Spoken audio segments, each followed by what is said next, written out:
Nós não somos seres humanos tendo uma experiência espiritual. Somos sim seres espirituais tendo uma experiência humana. Não é à toa que nós nascemos chorando, porque nós sabemos a barra que nós vamos enfrentar na vida. Você não faz um bolo só com farinha, nem só com manteiga, nem só com ovos. Você precisa de vários ingredientes. O bolo da vida necessita vários ingredientes. O primeiro ingrediente, eu diria, é o respeito que você tem para com você mesmo. É a sua autoimagem. É o quanto você gosta de você. Ninguém pode ofertar o que não tem. Você não pode ofertar amor para o próximo se você não tem amor por si mesmo. Você não pode ofertar inteligência para o próximo se você não tem inteligência para você mesmo. Você não pode ofertar comunicação para o próximo se você não tem comunicação com você mesmo. Então a primeira coisa que Deus quer da gente é que nós tenhamos o amor próprio, que a gente se respeite no mundo. Isso chama-se autoestima, isso chama-se autoimagem. E eu tenho uma boa notícia para você: autoestima e autoimagem não é feito de cimento, não é feito de aço, é feito de linguagem. Ninguém está condenado a ser quem sempre foi. Vou falar de novo. Ninguém está condenado a ser quem sempre foi. Nós somos os únicos animais no planeta Terra que temos a habilidade de transcender. Transcender significa começar de novo. Não interessa o que aconteceu na sua infância, não interessa o sofrimento que você teve até hoje. O seu passado foi uma necessidade para você chegar até aqui. O seu futuro é uma possibilidade para você ir onde você quiser ir. Mas se você não se conscientizar disso, o seu futuro vai ser nada mais, nada menos do que uma repetição dos padrões do seu passado. Quais são os padrões existentes na sua família que você gostaria de se livrar deles? Porque a sua família, como a de qualquer outro, não é perfeita. O indivíduo, para ser médico, precisa fazer medicina. O indivíduo, para ser advogado, precisa fazer direito e fazer o exame da OAB. O indivíduo, para ser jornalista, precisa fazer jornalismo.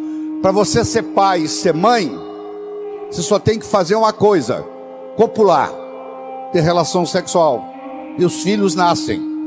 Então os pais, 99,99, não estão preparados para ser pai e mãe. Vão aprendendo com o erro dos filhos.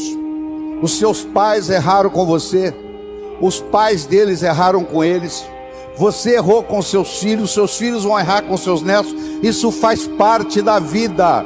Não precisa ficar com sentimento de culpa disso não, porque é assim que é assim que a vida funciona.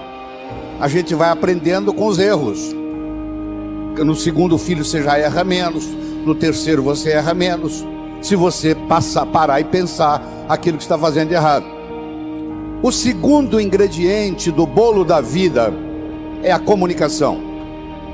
Na era da agricultura, mandava no mundo quem tinha terra. Eram os coronéis e era vitalício, valia para a vida inteira. Na era industrial, passou a mandar no mundo quem tinha capital, quem tinha dinheiro.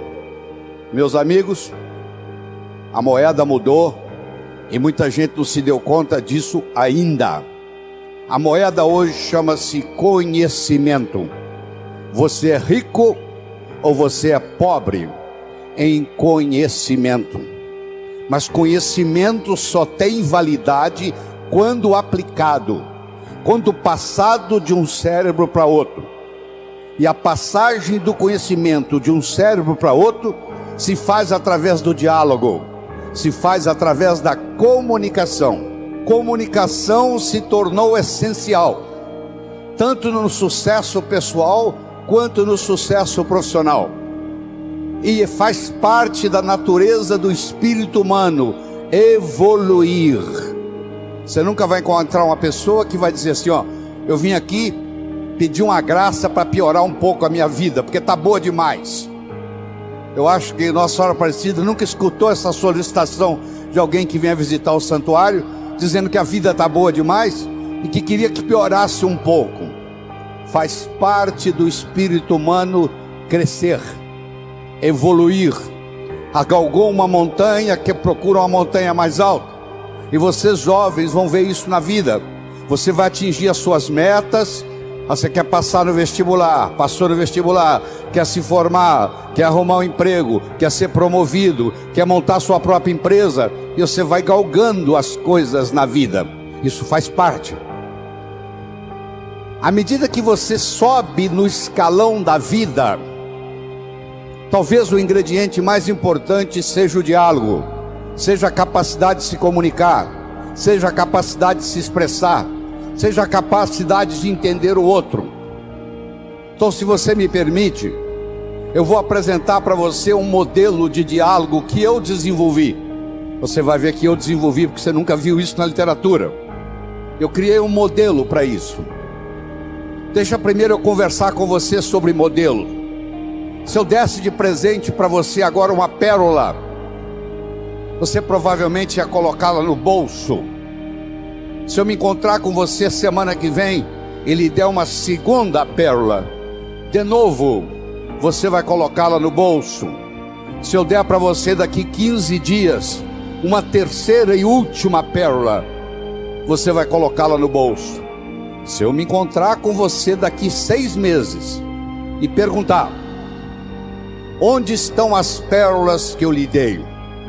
Você vai responder mais ou menos assim: a primeira eu coloquei no criado mudo, a pessoa que arruma lá em casa não percebeu, jogou no lixo. A segunda eu esqueci no bolso da calça, a calça foi para a lavanderia e a pérola não voltou. E a terceira eu guardei tão bem guardado que eu acabei escondendo de mim mesmo. Você já escondeu alguma coisa de você mesmo? Você guardou tão bem guardado que você não sabe onde está? Isso acontece com a gente. Se ao invés de eu lhe dar as pérolas, eu lhe desse um fio de nylon e orientasse você para colocar as pérolas no fio de nylon e fizesse um colar e colocasse o colar no pescoço, e eu me encontrasse com você daqui 6 meses e perguntasse: onde é que estão as pérolas que eu lhe dei? Você ia responder: estão aqui, eu fiz delas um colar. Meus amigos, as pérolas são ideias. O cemitério está cheio de gente que teve boas ideias, ou não concretizaram-se, ou pior, estragaram a vida da pessoa. Você não sabe que uma boa ideia pode estragar uma família, uma boa ideia pode estragar uma empresa. Porque mais importante do que a ideia é o modelo para segurar a ideia. Se você conhecer um indivíduo que tem um bom modelo empresarial, se ele mora em Aparecida do Norte, se ele mora em São Paulo, se ele mora em Tóquio, se ele mora em Nova York, se ele mora em Sydney, na Austrália, ele vai se dar bem, empresarialmente falando, porque ele tem um modelo. A comunicação tem 3 níveis. O primeiro nível eu chamo de boca-ouvido. O segundo nível eu chamo de cérebro-cérebro. O terceiro nível eu chamo de coração-coração. Vamos começar com o primeiro nível. Boca-ouvido. Deixe-me primeiro fazer uma distinção para você. Ouvir e escutar não são sinônimos. Você ouve com o ouvido, você escuta com o cérebro. Você já foi alguma vez num restaurante e pediu ao garçom para lhe trazer uma água com gás, e ele lhe trouxe uma água sem gás? Ou você fez uma solicitação e ele lhe trouxe outra? Aquele garçom, naquele momento que ele recebeu o seu pedido, Ele estava operando no nível 1. No nível 1 ninguém é promovido. No nível 1 você não conquista as pessoas. No nível 1 você não vai para frente na vida. Não interessa a nota que você tirou na escola, isso não faz diferença, porque a escola lhe passa informação. A vida lhe exige competência de ação. O que cai na prova não cai na vida. Se você observar na sua cidade, você vai encontrar indivíduos que eram CDFs, que eram estudantes brilhantes, e hoje são pessoas que estão perdidas na vida. E você vai encontrar também pessoas que eram estudantes medíocres, e hoje são excelentes empresários, estão contribuindo para o bem-estar da comunidade. Por que isso? Porque esses segundos, eles sabem dialogar com o mundo, eles sabem dialogar com a sociedade, eles aprenderam, talvez até intuitivamente, o poder da comunicação. Modelo do nível 1, boca ouvido. Deixa eu primeiro fazer uma afirmação.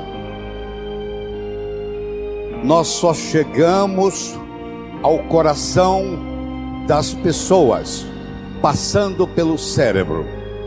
Não tem outro caminho. É fácil você gostar de quem você gosta.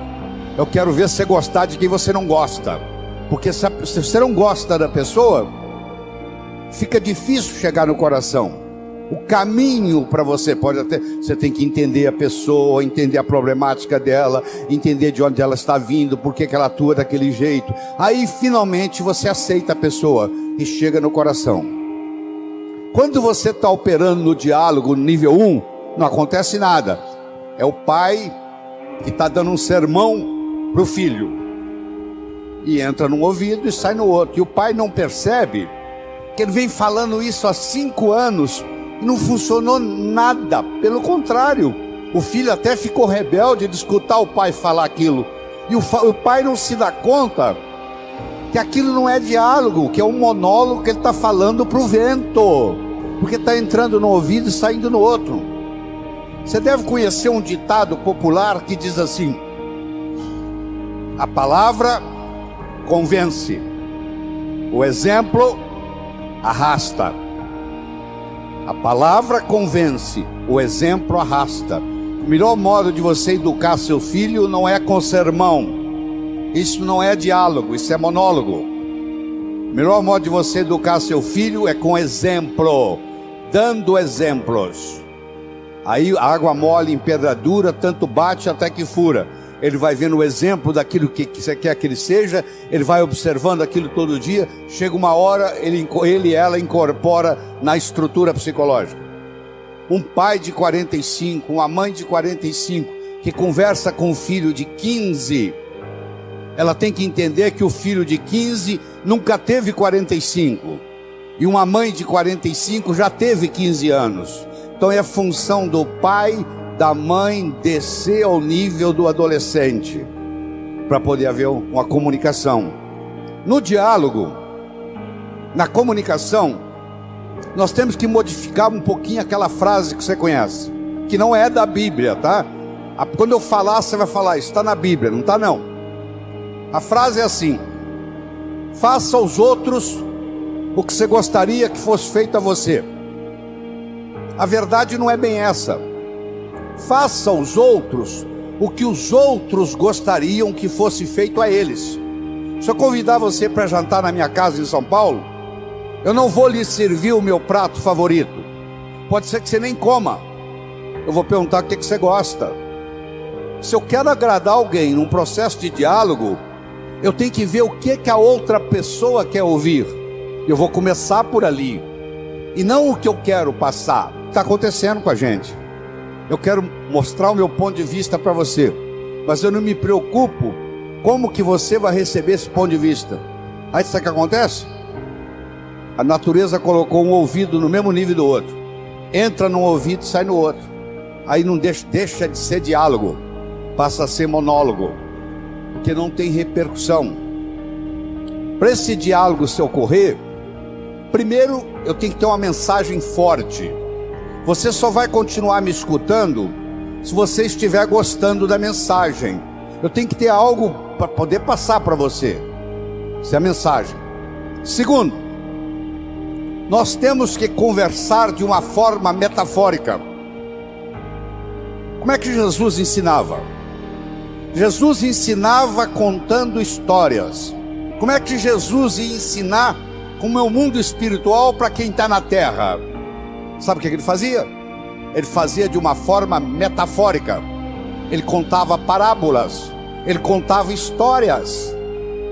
Quando eu lhe conto uma história, você não pode dizer que você não concorda com ela. Eu estou lhe contando uma história, e dentro da história eu coloco a ideia que eu quero passar para você. Era uma vez um navio de alta prioridade, porque carregava ouro, e de repente o motor desse navio enguiçou, e o dono do navio disse: para, traga aqui o melhor mecânico da região. Eles trouxeram. Ele trabalhou um dia inteiro, não conseguiu consertar o motor. Ele disse: para, traga aqui o melhor engenheiro mecânico do país mais próximo. Eles trouxeram. Ele trabalhou 2 dias, não conseguiu consertar o navio. Ele disse: para, traga aqui de onde estiver, de helicóptero, quem montou essa máquina desse navio. E eles procuraram, encontraram e trouxeram ele e um assistente. E eles desceram no navio de helicóptero, foram até a casa de máquinas, escutaram o barulho da tubulação, tocaram nos tubos, e tinha uma válvulazinha vermelha num canto. E ele perguntou para o assistente dele: você tem um martelo? Tem, me empresta. Ele foi lá e pim, ligue. Eles ligaram, tudo funcionou às mil maravilhas. Os 3 indivíduos que trabalharam, o primeiro que trabalhou um dia, o segundo que trabalhou 2 dias, e esse que deu a martelada na válvula, mandaram as suas respectivas contas. Quem trabalhou um dia mandou uma conta de $100. Quem trabalhou 2 dias mandou uma conta de $400, $200 por dia, porque ele havia trabalhado 2 dias e ele era mais sofisticado do que o outro. E quem deu a martelada mandou uma conta de $10.000. O dono do navio falou: eu vou pagar, porque ele consertou o meu navio, mas eu só pago com uma condição: que ele mostre como é que ele chegou à conclusão de me cobrar $10.000. E ele mandou um bilhete para o dono do navio: para dar a martelada, $1, para saber onde bater com o martelo, 9.999. Olha que interessante. Você imagine que nós estamos almoçando e eu conto essa história para você, e você está pensando em me contratar para ser seu consultor na sua empresa, e você pergunta assim: doutor Laí, qual é a sua remuneração? E eu falo um preço elevado. Ao invés de você falar é caro, você vai pensar assim: esse cara sabe onde bater com o martelo. Eu preparei o seu cérebro para escutar o meu diálogo com você. Através de quê? Através de uma história, através de uma metáfora. A pessoa que sabe dialogar, ela conversa metaforicamente. Terceira coisa importante no diálogo é uma linguagem apropriada. Você já foi a um médico e o médico começa a usar aquela terminologia médica que só ele entende, e aí você volta e a sua família te pergunta: e aí, o que você tem? O que o médico falou? Ah, não entendi o que o médico falou. Esse médico não tem nada de inteligente. E outra coisa importante é a percepção. Uma coisa é o que você está passando, a outra coisa é que o outro está captando. Ah, você é um vendedor? Sou. Você é um bom vendedor? Ótimo vendedor. E aí, você tem vendido bem? Não, tem vendido muito mal. Então você não é um bom vendedor. Talvez a sua linguagem não está sendo apropriada, talvez a sua mensagem não está sendo forte o bastante, talvez você não esteja fazendo uso dos recursos da metáfora, das histórias, do diálogo desse jeito. Quando você termina, a pessoa se sente convidada a participar das suas ideias. Ela se sente, o filho, quando um pai sabe ter um diálogo com ele, quando termina o diálogo, o filho se sente convidado a experimentar o que o pai está falando para ver se dá certo. É um convite que ele recebe. Na vida, nós somos julgados por 4 coisas. 4 coisas. Nós somos julgados por aquilo que fazemos. Você pode marcar no seu relógio. Você encontra um estranho na festa. Nos próximos 5 minutos, ele vai perguntar para você assim: o que é que você faz na vida? A que é que você se dedica?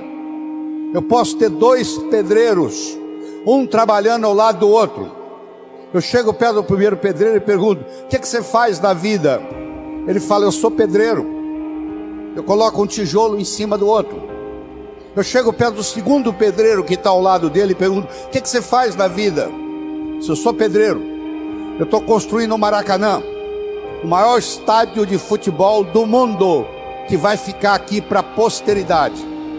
Quero que você saiba que os 2 fazem a mesma coisa.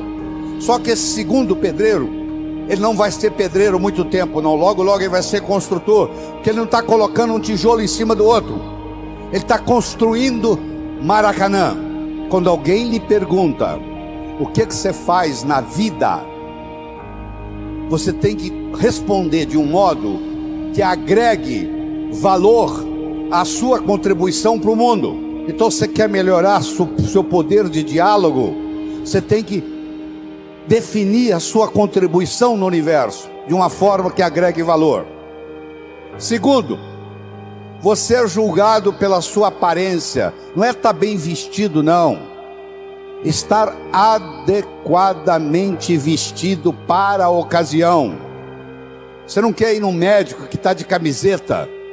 Você quer ir num médico que esteja de branco, de preferência com estetoscópio no pescoço. O branco tem um arquétipo de cura. Terceiro, você é julgado pelo que você diz. Enquanto você não disse nada, ninguém sabe se você é inteligente ou deixa de ser. No momento que você falou e falou besteira, não tem jeito de você voltar atrás. Uma palavra falada, uma flecha lançada, uma oportunidade perdida, não tem jeito de voltar atrás. Então muitas vezes você tem que morder a língua e finalmente ser julgado, não só pelo que você diz, mas como você diz o que você diz. Eu poderia trazer alguém aqui que falasse exatamente o que eu estou falando.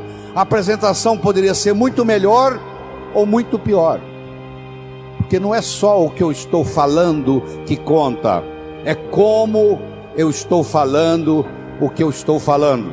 E nessa parte do diálogo, de como dizemos o que dizemos, vem o modelo que eu estou discutindo com você, que tem um nível 1, que não acontece nada, que você está perdendo tempo, que é o boca-ouvido, é o que você pede o garçom uma água com gás, ele traz uma água sem gás, porque entrou num ouvido e saiu no outro. E muitas pessoas trabalham nesse nível e não vão para frente na vida, porque comunicação é essencial. Nós começamos falando da autoestima, estamos falando da comunicação, do diálogo. Deixa eu tocar um pouquinho nos outros. O bolo da vida tem vários ingredientes.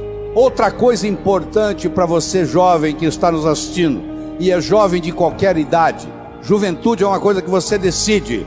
O que eu vou fazer na vida está para frente ainda. Já fiz muita coisa, mas o que eu vou fazer muito mais ainda está pela frente.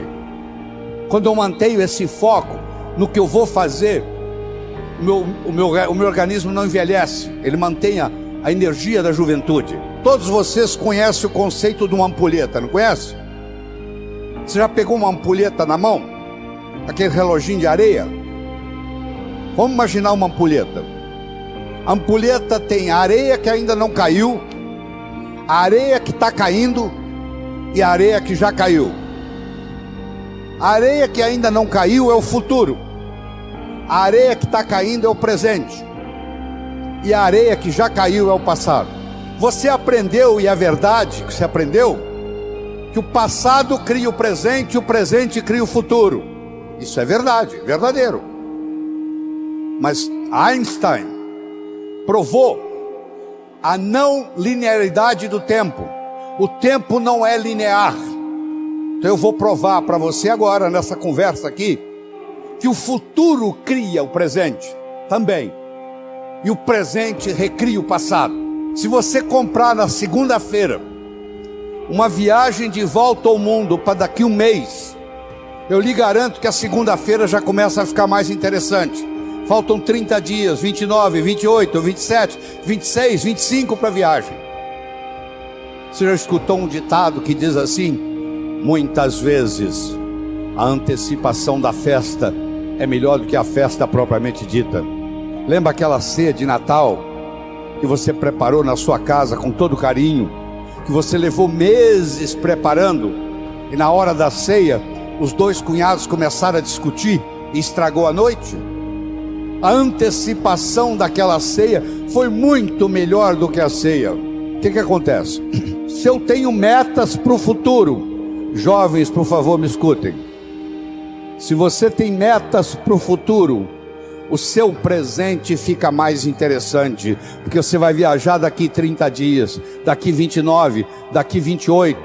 Se você não tem perspectiva de futuro, aí a droga te domina. Todo drogado que eu conheci, que eu tratei, que eu cuidei como médico, todo drogado perdeu a perspectiva do futuro. Ele não tem a noção do amanhã. Ele acha que só existe hoje. Quem só acha que existe hoje não vai se preocupar o que a cocaína, a maconha, a heroína vai fazer no corpo, porque perdeu perspectiva de futuro. Então eu espero que você entenda que o futuro cria o presente. Eu vou provar para você agora que o presente recria o passado. Chegou uma senhora e disse assim: doutor Laí, eu estou aqui porque eu estou num processo de divórcio e fiquei sabendo que o seu curso fortalece o emocional, eu vim aqui fazê-lo. Deixa eu lhe contar a minha história. Eu sou casado há mais de 25 anos, eu e meu marido decidimos por opção não ter filhos. Ele trabalha numa multinacional, eu trabalho noutra. Ele sai de segunda a sexta para viajar pela multinacional, e eu saio de segunda a sexta para viajar pela minha multinacional. Sexta-feira à noite nós nos reuníamos, íamos para um sítio que nós temos em Valinhos, perto de São Paulo, e nós passávamos sexta à noite, sábado, domingo, voltávamos segunda de manhã. A minha tia que me criou, eu levei-a para passar o final de semana no sítio. Ela teve uma parada cardíaca e morreu no sítio. E eu nunca mais tive coragem de ir lá. O meu marido não abre mão, ele viaja durante a semana e sexta-feira ele vai para o sítio. Eu não vejo ele durante a semana, não vejo ele no final de semana. Nós somos distanciando, estamos num processo de divórcio. Eu perguntei para ela assim: mas por que a senhora não vai no sítio? Falou: porque a minha tia morreu lá. Eu falei: mas justamente por isso.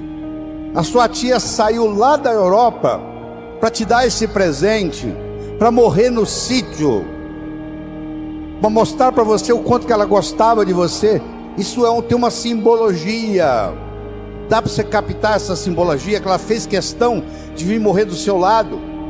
E eu fui falando, ela foi escutando, ela não conseguia parar de olhar no relógio. E o que ela queria? Ir para o sítio. Até o final da história, ela voltou a ir para o sítio, está casada com o marido até hoje. Eu não consigo mudar o fato da tia dela ter morrido no sítio. Eu mudei no diálogo a interpretação da morte da tia dela no sítio. Eu não consigo mudar o passado de ninguém, mas eu quero que você saiba que tudo que aconteceu com você aconteceu por uma necessidade, talvez espiritual, talvez tenha trazido você até aqui. Eu não vou perdoar o meu pai pelo que ele me fez. Onde é que está seu pai? Ele já morreu. Ele vai ficar muito sem dormir hoje à noite por causa disso. O fato de você não perdoar o seu pai é mais ou menos assim: eu vou tomar o veneno para matar aquele cara, mas eu tomo o veneno.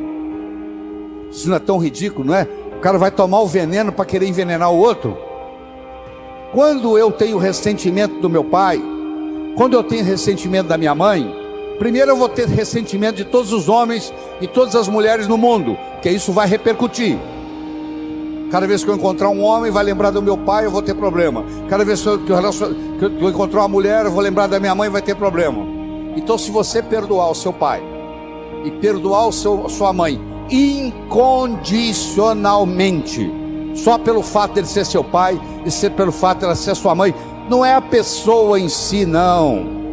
Eu estou querendo que você perdoe o arquétipo pai.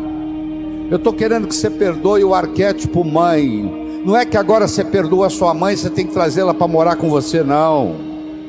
Você que tem que terminar e dizer, ó, o que você fez foi feito, você fez o... Eu lhe garanto que os seus pais fizeram o melhor que eles sabiam fazer. Não fez melhor porque não sabia. Eles não sabiam o que eles não sabiam. No momento que você perdoa, isso é mágico no seu corpo, porque isso muda tudo.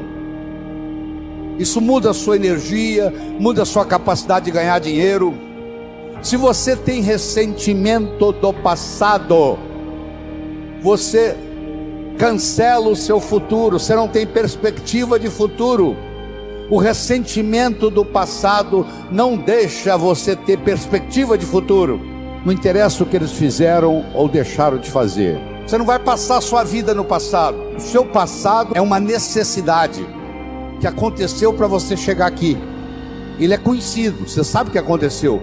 O seu futuro é uma possibilidade. E ele é desconhecido até que você decida qual que ele vai ser. E eu sugiro que você se concentre lá, no futuro, porque é lá que você vai passar o resto da sua vida.